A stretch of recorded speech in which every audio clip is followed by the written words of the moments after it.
Setelah mengawal kedua juniornya keluar dari perbatasan, Shen Qingqiu memilih arah yang berlawanan dengan arah mereka. Berjalan sampai bulan tinggi di langit, pendengarannya yang sangat tajam terfokus pada lonceng setan yang tidak jelas. Shen Qingqiu berkata, bahkan tidak menoleh, kamu benar-benar roh yang tidak menyebar setelah kematian. Setelah keberadaannya ditemukan, Sahualing tidak berencana untuk bersembunyi. Dengan percaya diri berjalan ke pandangannya, dengan kain muslin merah di pergelangan tangannya, dia tersenyum. Siapa yang mengajarimu membuat Ling Er begitu penasaran, Yang Mulia? Untuk memperlakukan keduanya dengan penuh perhatian, hubungan seperti apa yang Anda miliki dengan Gunung Changqiong? Shen Qingqiu berbalik dan berkata, melambaikan jarinya, aku tidak akan bertengkar denganmu, dan kamu seharusnya tidak mendapatkan ide tentang bertarung denganku. Menimbang pentingnya Sahualing saat ini, dia tidak bisa mengalahkannya. Dia baru saja berpikir untuk membuatnya takut ketika tiba-tiba, seluruh tubuhnya tersentak. Rasanya seperti kelabang berkaki seribu sedang mengebor melalui organnya. Ekspresi senyum Sahualing berubah menjadi licik. Ya, aku bukan tandinganmu, tapi menurutmu itu berarti tidak ada cara untuk mengendalikanmu. Shen Qingqiu merasakan kakinya menjadi lembek untuk sementara waktu, tetapi masih berdiri kokoh. Dia mengatupkan giginya dan berkata, kapan kamu membuatku menelannya? Sahualing berkata dengan genit, bagaimana makanan dan minuman yang kamu makan hari ini? Apakah para suster pelayan cantik? Untungnya, kamu memakannya, jika kamu dalam keadaan tinggi dan berpuasa, menolak untuk membiarkan apapun masuk ke mulutmu, itu benar-benar akan membuat Ling Er pening. Like dan follow bacakan aku. Ceroboh. Pada saat itu, perhatian penuhnya tertuju pada penampilan lincah dan emosional Kapten Regu Gosip itu. Gosip membunuh orang.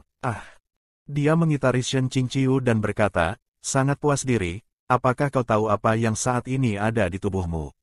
Ini jelas bukan racun biasa. Tidak bercanda, tetua ini lebih akrab dengannya daripada kamu. Aku sudah makan darah iblis surgawi 2 kali. Biasanya kau memakannya sekali dan mati sekali. Siapa yang memenangkan lotre ini lebih banyak dariku? Selain Tuan Asli, tidak ada yang bisa mengendalikan darah iblis surgawi, dan sekarang parasit darah mulai bergerak di tubuhnya. Itu hanya bisa berarti satu hal. Sahualing tiba-tiba membungkuk pada sesuatu di belakang Shen Qingqiu, berkata, bawahan ini tidak mengecewakanmu. Saya baru saja menangkap orang ini. Shen Qingqiu dengan kaku menoleh. Petir gelap membelah di udara, menciptakan celah yang perlahan menutup. Siluet tinggi dan ramping berdiri di belakangnya. Saat Shen Qingqiu menoleh, mereka akhirnya bertemu langsung. Luo Binghe menjulang tinggi di atasnya. Meskipun tatapannya tanpa ekspresi, di bawah tatapan mata itu seperti 2 kolam yang dingin, bahkan lapisan rambut wajah atau topeng lainnya sama sekali tidak akan menyamar. Like dan follow bacakan aku. Shen Qingqiu mengarahkan pandangannya padanya. Mata Luo Binghe, meski dingin, seperti pantulan sinar matahari yang hangat di atas salju yang segar. Bahkan di kota Qinlan dan penjara air, dia memiliki beberapa jejak kemanusiaan, beberapa ekspresi wajah yang samar, dan akan kehilangan kendali dalam kemarahan. Tetapi pemuda ini, ekspresinya tampak seperti telah membeku selama 1000 tahun, secara langsung mengirimkan padang salju dan gletser di intinya, dan membuat organ dalam orang lain membeku ketakutan. Meskipun demikian, keadaan pikiran Shen Qingqiu saat ini tidak seperti yang dia harapkan. Sulit untuk menjelaskan karena segala macam emosi terjerat dalam pikirannya, tetapi satu emosi yang paling mungkin dialami adalah hilang ketakutan. Mungkin itu karena rencana terbaiknya tidak berhasil menyembunyikannya dan bintang-bintang telah bersatu untuk mengembalikan mereka ke tempat asalnya, tetapi keadaan tenang dan acuh tak acuh menyelimutinya. Ekspresi bingung melintas di wajah Luo Binghe selama sepersekian detik, membuat wajahnya sedikit melembut. Namun, dengan cepat, jejak kelembutan ini menghilang, tidak meninggalkan jejak.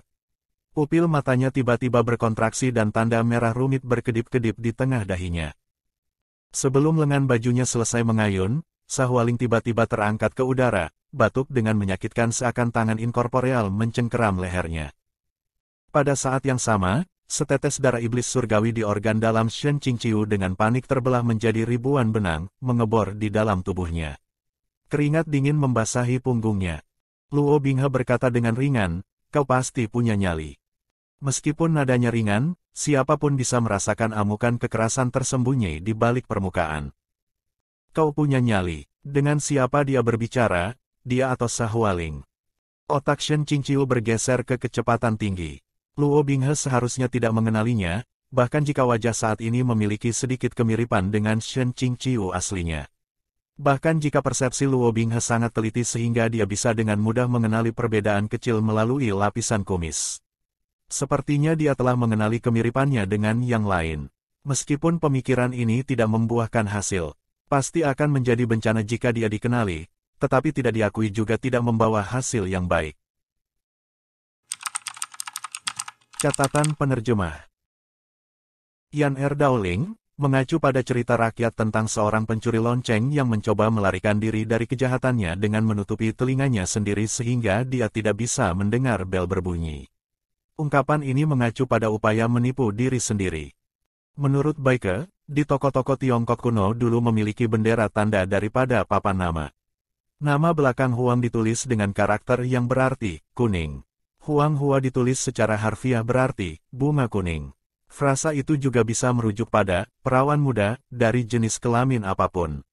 Guang Hua dengan karakter ringan dan megah atau berbunga-bunga. Ingatlah bahwa nama asli yang Shen Qingqiu berikan pada mereka adalah Juesi Huang Gua, yang berarti Peerless Cucumber. Yi Yang Dun Chuo, pepatah yang mengacu pada berbicara dengan intonasi naik dan turun, hampir musikal. Suosu adalah kesenian rakyat Tiongkok kuno yang terdiri atas mendongeng hingga musik. Akhir chapter 47.